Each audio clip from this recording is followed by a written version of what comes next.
வில்லிவாக்கம் தொகுதியில்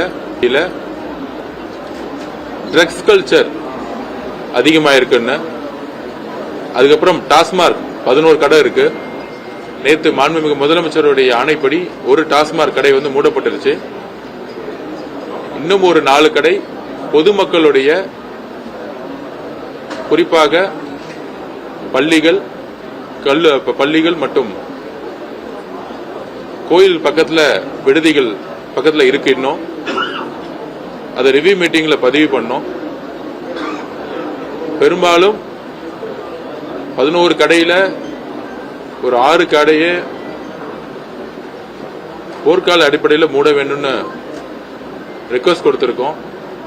ஏன்னா பெண்கள் வந்து எந்த தெருவிலையும் நடமாட முடியல. அதுக்கப்புறம் ட்ரக்ஸ் கல்ச்சரை இம்மீடியட்டா விற்கிறவங்களை குண்ட சட்டத்தில் அடைக்க சொல்லியிருக்கிறோம். அதுக்கப்புறம் டாஸ்மார்க் கடைகள் மட்டும் இல்லாமல்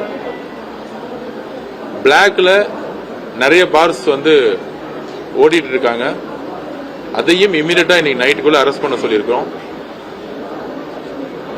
கடைகள் வந்து 12 மணிக்கு ஸ்டார்ட் ஆகி அரசு சொன்ன டைம்ல வந்து டாஸ்மார்க்கள் மூட சொல்லியிருக்கோம். பெண்கள் பாதுகாப்புக்கு உத்தரவாதம் கொடுக்க சொல்லியிருக்கோம்.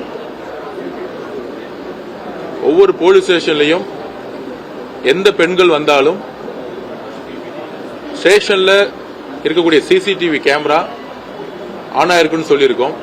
அது மட்டும் இல்லாமல் யார் போலீஸ் கம்ப்ளைண்ட் கொடுத்தாலும் அதை வீடியோ ரெக்கார்ட் பண்ண சொல்லியிருக்கோம். அதுக்கு சட்டமன்ற உறுப்பினராக ஒரு ஐடி விங்ல இருந்து ஒரு ஐடி விங்க சப்போர்ட் பண்றதுக்கும் ரெடியா இருக்குன்னு சொல்லியிருக்கோம் ஒவ்வொரு போலீஸ் ஸ்டேஷன்லையும். ஸோ கம்ப்ளைண்ட் கொடுக்கும் பொழுது கம்ப்ளைண்ட் கொடுக்கக்கூடிய பொதுமக்களும் கம்ப்ளைண்ட் வாங்கக்கூடிய அதிகாரிகளும் ஒரு வெளிப்படைத்தன்மையுடன் அந்த வீடியோவை வந்து பதிவு பண்ணி ரெக்கார்ட் பண்ணிட்டா நாளைக்கு இருதரப்பு பக்கத்திலும் எந்த பிரச்சனை இருக்காது. ஸோ ஸ்டேஷன், போலீஸ் ஸ்டேஷன் எல்லாமே சிசிடிவி கேமரா இப்பையிலிருந்தே 24 மணி நேரம் இயங்கணும் சொல்லியிருக்கோம். எல்லா ஸ்ட்ரீட்லையும் சிசிடிவி கேமரா பதிவு செய்யணும்னு பதிவு பண்ணியிருக்கோம். கார்பரேஷன்ல கம்ப்ளைண்ட் கொடுக்கக்கூடிய பிரச்சனைனா போலீஸ்ல கம்ப்ளைண்ட் கொடுக்கக்கூடிய அந்த பதிவே, அந்த கம்ப்ளைண்டையே ரெக்கார்ட் பண்ண சொல்றதுக்கும் நாங்கள் சொல்லியிருக்கிறோம். அதுக்கப்புறம் இங்க எலக்ட்ரிசிட்டி பெரிய பிரச்சனையா இருக்கு. 3 மணி நேரம் 4 மணி நேரம் கரண்ட் வந்து அறிவிக்கப்படாம வந்து ஆஃப் பண்றாங்க. இனிமேட்டு பொதுமக்களுக்கு கரண்ட்டை வந்து அதோட டிஸ்ட்ரிபியூஷனை வந்து ஸ்டாப் பண்ணா தகவல் கொடுக்காம பொதுமக்களுக்கு இந்த டைம் 6 மணிலிருந்து 10 மணி கரண்ட் இல்லைன்னா அதுக்கான காரணங்களை பதிவு பண்ணணும்னு சொல்லியிருக்கோம். அது மாதிரி வாட்டர் மேனேஜ்மெண்ட் கிட்டத்தட்ட பெரும்பாலும் 50-60% இடத்துல இன்னும் குழாய்களே கிடையாது. அதுக்கான ஃபர்ஸ்ட் ரிப்போர்ட்டை வந்து கொடுக்க சொல்லியிருக்கோம். எந்தெந்த ஜோன்ல வாட்டர் இருக்குன்னு ஆல்ரெடி நாங்க வந்து ரிசர்ச் பண்ணி அதுக்கான ஒர்க்கை நாங்க கொடுத்திருக்கோம்.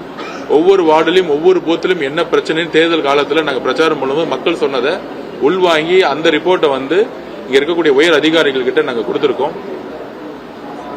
அதுக்கப்புறம் டிரைனேஜ் சிஸ்டம் மழை வரத்துக்கு முன்னாடியே பொதுவா வந்து செப்டம்பர் அக்டோபர்ல தான் டிரைனேஜ் சிஸ்டத்தை வந்து வேலை ஆரம்பிப்பாங்க. ஸோ நம்மளுடைய பதிவு ஜூன் மாசத்துல இருந்து செப்டம்பருக்குள்ளேயே டிரைனேஜ் சிஸ்டத்துக்குடைய இஷ்யூஸை முடிக்கணும். ஏன்னா செப்டம்பருக்கு அப்புறம் நவம்பர்ல இருந்து மழை வந்து அதிகமா வந்து பெய்யும் பொழுது அப்ப டிரைனேஜ் ஒர்க்கை வந்து நம்ம சரி செய்ய முடியாது. மழை இல்லாத காலங்களில் டிரைனேஜ் ஒர்க்கை வந்து சரி செய்யணும்னு சொல்லியிருக்கோம்.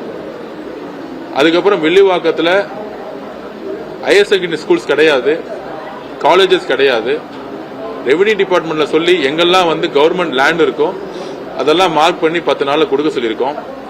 இமிடியட்டா ஹையர் செகண்டரி ஸ்கூல்ஸ், அப்புறம் வந்து ஒரு ஆர்ட்ஸ் காலேஜ், ஒரு இன்ஜினியரிங் காலேஜ், ஒரு மெடிக்கல் காலேஜ் திறக்கணுங்கிறது எங்களுடைய குறிக்கோள். அதுக்கு லேண்டை வந்து இமிடியட்டா வந்து மார்க் பண்ணி கொடுக்க சொல்லியிருக்கோம்.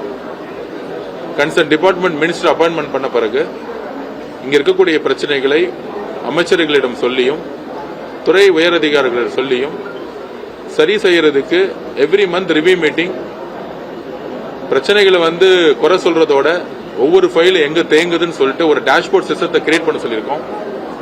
ஒவ்வொரு டிபார்ட்மெண்ட்லயும் என்ன தேவைகள், செக்ரட்டரியேட்ல வந்து பினான்சியல் வந்து அலாட்மெண்ட்ல ப்ராப்ளம் இருந்தாலோ, இல்ல செக்ரட்டரியேட்லயோ, இல்ல பினான்ஸ் டிபார்ட்மெண்ட்லயோ, இல்ல கார்பரேஷன் ஹெட் குவார்டர்ஸ்லயோ ஃபைல் மூவ் ஆகாம இருந்தாலோ அந்த ஒர்க்கெல்லாம் நான் பாத்துக்கிறேன்னு சொல்லியிருக்கிறேன். இங்க இம்ப்ளிமெண்டேஷன் ஒர்க் எந்தெந்த ப்ராஜெக்ட் அலர்ட் ஆகுதோ, எந்தெந்த ஃபண்ட் அலர்ட் ஆகுதோ அதை வந்து சொன்ன டைம்ல செய்யணும்னு சொல்லியிருக்கிறோம். குறிப்பாக சொல்லியிருக்கோம், தமிழக வெற்றி கழகத்தின் சார்பாகவோ இல்ல கட்சியின் சார்பாகவோ இல்லட என்னுடைய பெயரை சொல்லி அரசுடைய ஆபீஸ்ல எந்த விதமான தலையீடு இருக்கக்கூடாது.